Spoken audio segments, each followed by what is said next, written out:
Welcome to the video. ഈ വീഡിയോയിൽ tenses ആണ്. Tenses to improve writing. നിങ്ങൾ സിൻസിയർ ആയിട്ട് ഇംഗ്ലീഷ് റൈറ്റിംഗ് ഇംപ്രൂവ് ചെയ്യണമെന്ന് ആഗ്രഹിക്കുന്നുണ്ടെങ്കിൽ, സിൻസിയർ അത് പ്രധാനമാണ്, ആത്മാർത്ഥമായിട്ട് ആഗ്രഹിക്കുന്നുണ്ടെങ്കിൽ നിങ്ങൾ അതിനുള്ള വഴി കണ്ടെത്തും.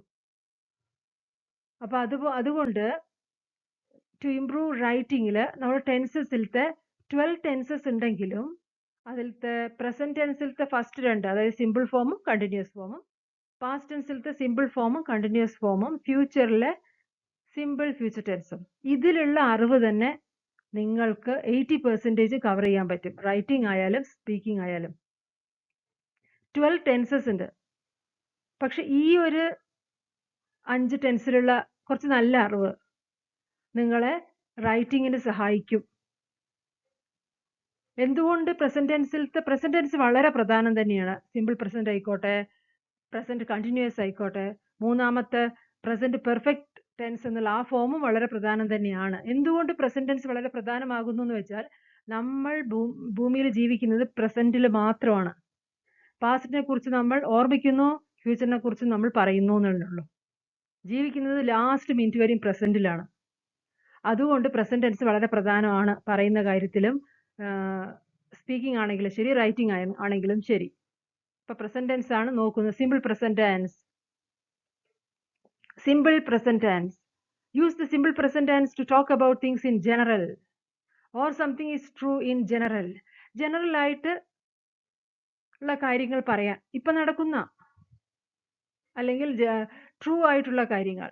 The sun rises in the east, the sun sets in the west. ഇതൊക്കെ എന്നും സത്യമാണ്, ജനറൽ ആണ്, ട്രൂ ആണ്. ഇങ്ങനെയുള്ള കാര്യങ്ങളും കൂടി പറയുന്നത് സിമ്പിൾ പ്രസന്റ് ടെൻസിൽ മാത്രമാണ്. അതുപോലെ പല പല കാര്യങ്ങളും നമ്മൾക്ക് പറയേണ്ടി വരിക ഈ പ്രസന്റ് ടെൻസിലാണ്. അതുകൊണ്ട് സിമ്പിൾ പ്രസന്റ് ടെൻസിലാണ് ഇന്ന് നമ്മൾ സെന്റൻസുകളൊക്കെ നോക്കാൻ പോകുന്നത്. പക്ഷെ ഒരു പ്രധാനപ്പെട്ട കാര്യം, നിങ്ങൾ സിൻസിയർ ആയിട്ട് ആഗ്രഹിക്കുന്നു എങ്കിൽ ഒരു നോട്ട്ബുക്കും ഒരു പെന്നും വേണം. കാരണം എന്താണെന്ന് വെച്ചാൽ നിറയെ സെന്റൻസുകൾ, നമുക്കൊരു സെന്റൻസ് കിട്ടിയാൽ അതിന്റെ സബ്ജക്റ്റോ അതിന്റെ വെർബോ മാറ്റി നമുക്ക് അതേ സ്ട്രക്ചറിൽ തന്നെ എഴുതാൻ പറ്റണം. അങ്ങനെ കുറച്ച് എഴുതുമ്പോൾ ഓട്ടോമാറ്റിക്കായിട്ട് നമുക്ക് ആരുടെ ഒരു സഹായവും ഇല്ലാതെ തന്നെ നമുക്ക് ചെറിയ ചെറിയ സെന്റൻസ് എഴുതാൻ പറ്റും. ഫസ്റ്റ് ചെറിയ സെന്റൻസുകൾ തന്നെ എഴുതാൻ പറ്റുള്ളൂ.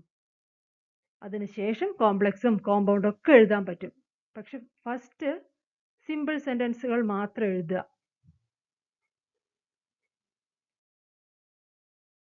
Sentences to practice. അപ്പൊ ഇത് നിങ്ങൾ ഇതിലത്തെ സബ്ജക്റ്റ് ഒക്കെ മാറ്റി നിങ്ങൾ നിറയെ സെന്റൻസുകൾ എഴുതാൻ ശ്രമിക്കണം. She rights English well. അവൾ നന്നായി ഇംഗ്ലീഷ് എഴുതും എന്ന് പറയുന്ന ഈ സെന്റൻസ്, റൈറ്റ് എന്ന് പറയുന്നത് പ്രസന്റ് ടെൻസിനെ കാണിക്കുന്നു. കാരണം സിമ്പിൾ പ്രസന്റ് ടെൻസിലാണ് ഈ സെന്റൻസുകളൊക്കെ ഉള്ളത്. ഷീ എന്നുള്ളതാണ് സബ്ജക്റ്റ്, കാരണം നമ്മൾ അവളെ കുറിച്ചാണ് പറയുന്നത്. She rights English well. She എന്നുള്ളത് സബ്ജക്റ്റ്, റൈറ്റ്സ് എന്നുള്ളത് വെർബ്. അതിന്റെ എസ് വരാൻ കാരണം തേർഡ് പേഴ്സൺ സിംഗുലർ ആണ്, ഷീ എന്നുള്ളത് കൊണ്ടാണ്. ഹി, ഷീ, ഇറ്റ്, ഇത് മൂന്നും തേർഡ് പേഴ്സൺ സിംഗുലർ എന്നറിയപ്പെടുന്നു. ഇനിയിപ്പോ ഷീക്ക് പകരം അവിടെ ഒരു നൗൺ തന്നെ ചേർക്കണം, പ്രോപ്പർ നൗൺ തന്നെ ചേർക്കണമെങ്കിൽ അങ്ങനെ എഴുതാം. Reema writes English well. Rakesh writes English well. He writes English well. He plays cricket well. She plays tennis well. കുറച്ച് സെന്റൻസുകൾ എഴുതുക. എന്താണ് സ്പീക്സ് എന്നാണോ, ഷീ സ്പീക്സ് ഇംഗ്ലീഷ് വെൽ എന്നാണോ എഴുതാൻ ആഗ്രഹിക്കുന്നതെങ്കിൽ അങ്ങനെ എഴുതാം. ഡിഫറെന്റ് സെന്റൻസുകൾ എഴുതുക. She does not write English well. ഇവിടെ നമ്മൾ ഒരു കാര്യം, അവൾ നന്നായി എഴുതും എന്ന് പറഞ്ഞു.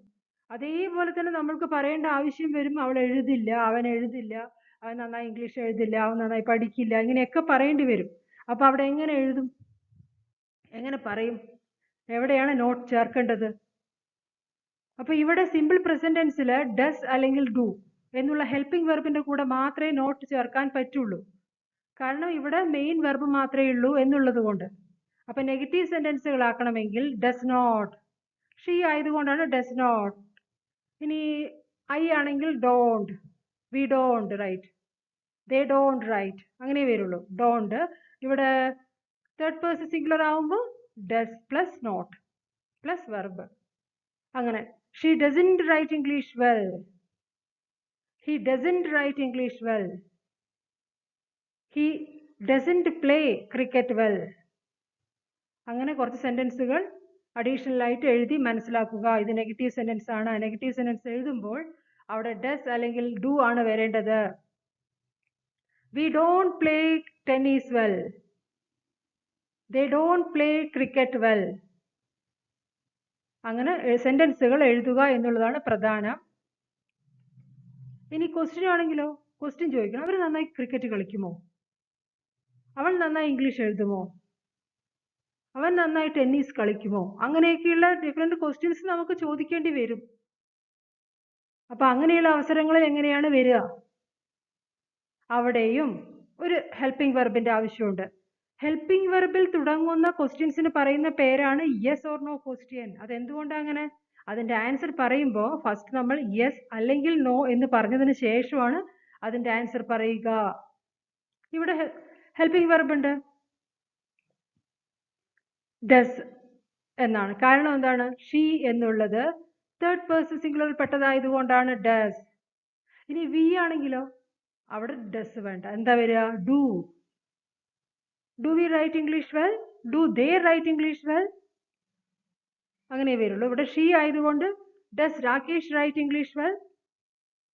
Does Reema write English well? Different നെയിമുകളൊക്കെ എന്താണോ നിങ്ങൾക്ക് മനസ്സ് തോന്നുന്നു അതെടുത്ത് ഉപയോഗിക്കുക. സെന്റൻസുകൾ എഴുതുക എന്നുള്ളതാണ് നമ്മൾ തീരുമാനിക്കേണ്ടത്. അതിനുവേണ്ടി പ്രവർത്തിക്കുമ്പോൾ അത് ആർക്കും കാണിച്ചു കൊടുക്കാനോ ഒന്നുമല്ല, അവനവന് for your satisfaction, for to improve your English writing skill എന്നുള്ള ലക്ഷ്യമാകുമ്പോൾ നമ്മൾ എഴുതുക, സെന്റൻസുകൾ എഴുതുക. എന്താണോ നമുക്ക് പേര് മനസ്സിൽ വരുന്നത് അതിനെ വെച്ച് ഇംഗ്ലീഷിൽ സെന്റൻസുകൾ എഴുതുക. അപ്പൊ ഈ നീറ്റായിട്ട് നിങ്ങൾക്കത് എഴുതാൻ പറ്റും. Does he play cricket well? Does she play tennis well? Does they play chess well? സ്പോർട്സുകളാണെങ്കിൽ സ്പോർട്സുകൾ, വേറെ എന്താണെങ്കിലും സെന്റൻസുകൾ എഴുതുക എന്നുള്ളതാണ് പ്രധാനം. He always drinks coffee. അവൻ എപ്പോഴും കോഫിയാണ് കുടിക്കുക എന്നാണ് പറയുന്നത്. ആൾവേസ് എന്നുണ്ട്, എപ്പോഴും. He always drinks coffee. She always drinks tea. We always drink coffee. We എന്ന് വന്നു കഴിഞ്ഞാൽ ഡ്രിങ്കിന്റെ കൂടെ എസ് വേണ്ട. I always drink coffee. അങ്ങനെ കുറച്ച് സെന്റൻസ് എഴുതുക. My parents always drink tea. അങ്ങനെ കുറച്ച് സബ്ജക്റ്റുകൾ മാറ്റിക്കൊണ്ട് എഴുതുക. He never drinks coffee. അവൻ ഒരിക്കലും കോഫി കുടിക്കില്ല. നെവർ എന്ന് വെച്ചാൽ അത് നെഗറ്റീവ് ആണ്. നെവർന്ന് ഒരു സെന്റൻസിൽ കണ്ടാൽ ആ സെന്റൻസ് നെഗറ്റീവ് ആണെന്ന് അർത്ഥം. He never drinks coffee. He does not drink coffee എന്നുള്ളതിന്റെ മീനിങ് ആണ് ഹി നെവർ ഡ്രിങ്ക്സ് കോഫി എന്ന് പറഞ്ഞാൽ. അല്ലെങ്കിൽ നമ്മൾ എന്ത് ചേർക്കണം? He does not drink coffee. അല്ലെങ്കിൽ he never drinks coffee. Never എന്ന് പറഞ്ഞാൽ ആ സെന്റൻസ് നെഗറ്റീവ് ആകുന്നു. She never drinks tea. He never plays tennis. He always plays cricket. My brothers always plays, plays എന്ന് വേണ്ട, മൈ ബ്രദേഴ്സ് എന്നുള്ളത് plural ആയതുകൊണ്ട് S ചേർക്കേണ്ട ആവശ്യമില്ല. My brothers always play cricket. Her sisters always play tennis. അങ്ങനെ കുറച്ച് sentence എഴുതുക. Does he drink coffee? ഇത് ക്വസ്റ്റ്യൻ ആണ്. ക്വസ്റ്റ്യനിൽ helping verb first, then subject, then main verb. നമ്മളിവിടെ കാഫി കുടിക്കുന്നതിന്റെ കാര്യമാണ് പറയണം. Does he drink coffee? അവൻ കോഫി കുടിക്കുമോ എന്നാണ് ചോദിക്കുന്നത്. Does he drink coffee? Does she drink coffee? Do we drink coffee? Do they drink coffee? എവിടെയാണ് ഡു ചേർക്കുന്നത്, എവിടെയാണ് ഡസ് ചേർക്കേണ്ടത് എന്നുള്ള അറിവ് വേണം. Does Rakesh drink coffee? അങ്ങനെ കുറച്ച് സെന്റൻസുകൾ മാറ്റി മാറ്റി എഴുതുക. Does he play cricket? Does she play tennis? അങ്ങനെയും കുറച്ച് സെന്റൻസുകൾ എഴുതുക. They work in a private company. അവർ പ്രൈവറ്റ് കമ്പനിയിൽ വർക്ക് ചെയ്യുന്നു. അപ്പൊ ഇവിടെ സബ്ജക്റ്റിനെ മാറ്റുക. എന്താ സബ്ജക്റ്റ്? ദേ. അത് മാറ്റിയിട്ട് ഹി ആക്കുകയാണെങ്കിലോ, he works in a private company, she works in a private company, my parents work in a private company. അങ്ങനെയുള്ള ആ മാറ്റങ്ങൾ എവിടെ എസ് ചേർക്കണം, എവിടെ എസ് ചേർക്കേണ്ട ആവശ്യമില്ല എന്നുള്ള കാര്യം അറിയാൻ വേണ്ടിയിട്ട്, ഓർമ്മ വെക്കാൻ വേണ്ടിയിട്ടാണ് ഈ സെന്റൻസുകൾ നിറയെ എഴുതുക എന്ന് പറയുന്നത്. The story is interesting. ഈ സ്റ്റോറി വളരെ ഇൻട്രസ്റ്റിംഗ് ആണെന്ന്. SVC pattern. The story is interesting. ഇവിടുത്തെ മെയിൻ വെർബ് തന്നെ ബി വെർബാണ്. ബി വെർബിന്റെ പ്രസന്റ് ടെൻസ് ഫോമാണ് is. The story is interesting. അതുകൊണ്ട് തന്നെ ഈ ഒരു സെന്റൻസിനെ നെഗറ്റീവ് ആക്കണമെങ്കിൽ ഈസിന്റെ കൂടെ നോട്ട് ചേർക്കാവുന്നതാണ്. കാരണം ബി വെർബ് ഹെൽപ്പിംഗ് വെർബായിട്ട് നിൽക്കും, മെയിൻ വെർബായിട്ട് നിൽക്കും. അല്ലെങ്കിൽ നമുക്ക് ഡു ഓർ ഡസിന്റെ കൂടെ നോട്ട് ചേർക്കാൻ പറ്റുള്ളൂ. പക്ഷെ ഇവിടെ ബി വെർബ് ആണ് എന്നുള്ളത് കൊണ്ട് അതിന്റെ കൂടെ ചേർക്കാം. The story is not interesting. This film is not interesting. This book is not interesting. അങ്ങനെ ചേർക്കാം ഡയറക്റ്റ് ആയിട്ട്. ഇനി ഒരു ക്വസ്റ്റ്യൻ ആണ്, എസ് ഓർ നോ ക്വസ്റ്റ്യൻ ആണിത്.